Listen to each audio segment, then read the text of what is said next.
सत साहेब, हमारा आज का जो विषय है वो कबीर जी के दोहे ध्यान, साधना या योग, शून्य, अनहद, इस विषय पर रहेगा। ठीक है, तो शुरू करते हैं। ना हम जंगम शेख सेवड़े, ना कोई तपा सन्यासी, उन्मनी है अनहद रातें, परम सुन्न के वासी। तो कबीर जी कहते हैं, मैं कोई जंगम शेख, कोई शेख या कोई सेवड़ा आदि नहीं हूँ, ना ही कोई तपा हुआ सन्यासी हूँ, और मैं तो उस शून्य का वासी हूँ। जिस शून्य की बात देखिए बहुत संत महात्मा करते हैं, आप भी जानते हैं। उस शून्य का मैं वासी हूँ, उस चेतना या उस परम चेतना से जुड़ा हुआ हूँ या वही हूँ।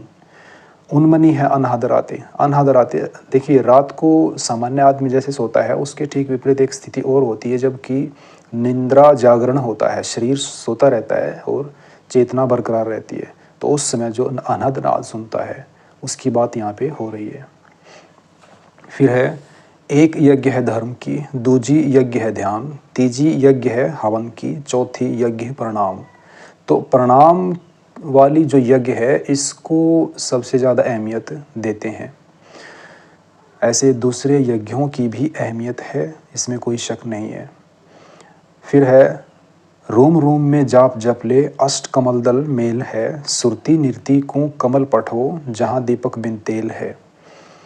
रोम रोम में जाप जप ले, हमारा रोम रोम इतना तन्मय होना चाहिए उस मालिक के जाप में या अपने उस गुरु मंत्र में जो हमें मिला हुआ है, कि हम उसमें संपूर्णतः रम जाएं। और अष्टकमल दल मेल है, देखिए अब यहाँ पे कुंडलिनी शक्ति की जो बात होती है ना, उसमें जैसा कि हम जानते हैं योग में भी आता है, अष्टकमल 8 कमलों की जो बात की जाती है वही इस दोहे में है। सुरती निर्ति को कमल पठ हो, जहाँ दीपक बिन तेल है। देखिए वो जो चेतना है, वो परम चेतना इस शरीर में सदा चलती रहती है, बनी हुई है। देखिए मृत्यु के बाद तो वो चेतना इससे निकल जाती है, तो ये ख़त्म हो जाता है। उस विषय की, उस समय की मैं बात नहीं कर रहा हूँ, लेकिन जब तक वो चेतना अंदर है तब तक। तो क्या कहा है, जहाँ दीपक बिन तेल है, तो बगैर तेल के भी वो दिया, वो जो चेतना है वो जलती रहती है, उसकी बात की जा रही है। फिर है, शब्द निवास आकाशवाणी, यह सतगुरु का रूप है, चंद सूर नहीं पवन पानी, ना जहाँ छाया धूप है। सतगुरु के एक रूप की बात इसमें बताई गई है, जहाँ पे ना तो चांद है, ना सूरज है, ना ही पवन, ना ही पानी है। शब्द निवास आकाशवाणी, और उस आकाश से ही, उस परम शून्य से ही एक प्रेरणा के रूप में उनका संदेश या शब्द आ जाता है। ठीक है, ना जहाँ छाया धूप है, और जहाँ ना तो छाया है ना ही धूप है, एक समस्थिति है। फिर है, जुगन जुगन हम कहते आए, भव सागर से जीव छुटाए, कर विश्वास श्वास को पेखो, या तन में मन मूर्ति देखो। इसी तन में उस मालिक की मूर्ति या उस उनके दर्शन करो। कैसे? श्वास को पेखो, श्वास को देखो। जैसा कि आपको पता है, योग में विपश्यना ध्यान बताया जाता है, सांस पर ध्यान करना। ये उसी की बात आई हुई है, जिसे आनापानसति योग भी कहते हैं। ठीक है, तो सांस पे ध्यान कीजिए और इसी तन में उस मालिक की मूर्ति को आप देख सकते हो।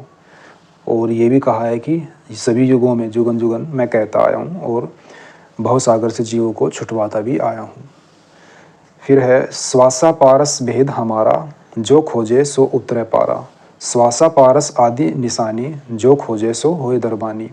श्वासा पारस भेद हमारा, श्वास में जैसे जो भेद है, जो राज छिपा हुआ है, जिससे इस शरीर का जीवन निर्वाह चल रहा है, उसी में ही वो भेद छिपा हुआ है। अगर उस तक हम पहुंच गए तो समझिए राज को जान लिया। जो खोजे सो उतरे पारा, वो पार हो जाता है जो भी इस राज को खोज लेगा। फिर है, सो ग्रह जो निग्रह काया, अभी अंतर की मेटे माया। शील स्वभाव शरीर बसावे, अंतर स्थिर ध्यान लगावे। अपने ही अंतर मन में, अपने ही जो है इस शरीर में जो हमारी अंतरात्मा की गहराई है, वहाँ पे अपना ध्यान लगाइए।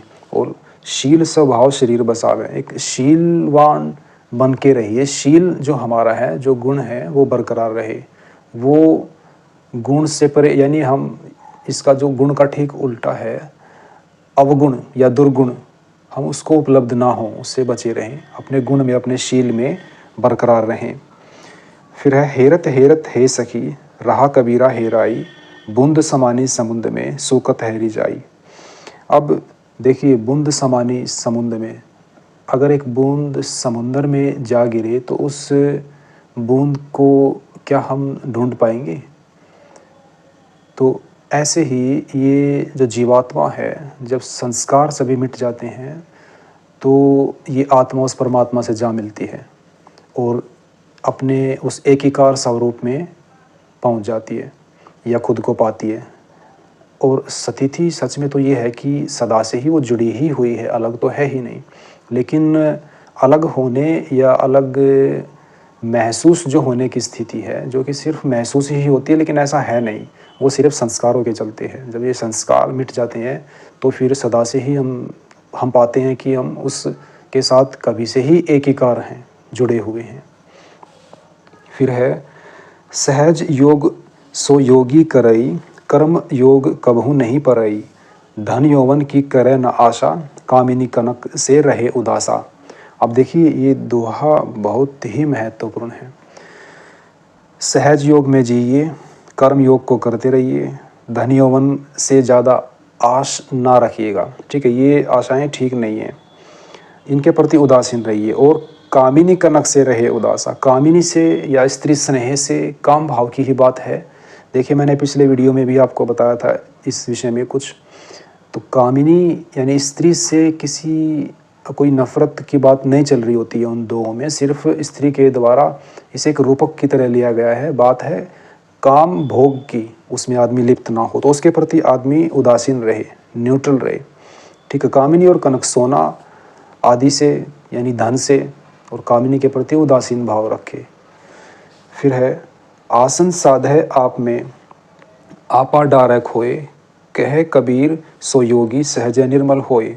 अपने आप में ही यानी अपने अंदर ही अपना आसन लगाए रखो, बाहर हम ना भटके, हमारा मन बहिर्मुखी ना हो, अंतर्मुखी हम हुए रहें, ठीक है। तो इस तरह का योगी क्या है, सहज ही निर्मल हो जाता है। आपा डायरेक्ट खोए, आपा यानी अहंकार, उसको खो दीजिए, उसको तो ख़त्म कर दीजिए।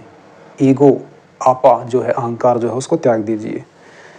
फिर है भरो होए सो रीतई, रीतो होए भराए, रीतो भरो न पाइए, अनुभव सोई कहाए। ना तो आदमी या वो एक साधक भरा हुआ ही है ज्ञान से और ना ही रीता हुआ है, यानी कि ना ही खाली है।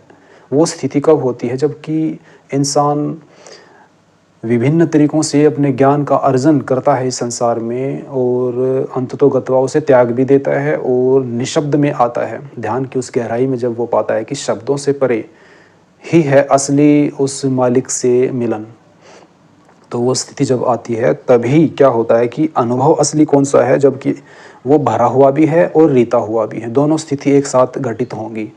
अनुभव सोई कहाए, वही है असली अनुभव, ना कि वो जबकि आदमी ज्ञान से भरा हुआ है, शास्त्रों के और विभिन्न ज्ञान से, ठीक है, वो भरा हुआ है, रीता या खाली नहीं है, ठीक है। तो उस तरह का आदमी माथापच्ची ही करता है और दूसरों से करवाता है, ठीक है। और वे भी हैं जो कि कोई भी ऐसा शास्त्रीय ज्ञान अलग से नहीं लिया है, लेकिन सिर्फ ध्यान के द्वारा ही रीते हो गए हैं, खाली हो गए हैं, ब्लैंक हो गए हैं, नथिंगनेस, एक वैक्यूम को उपलब्ध हो गए हैं, वो भी हैं।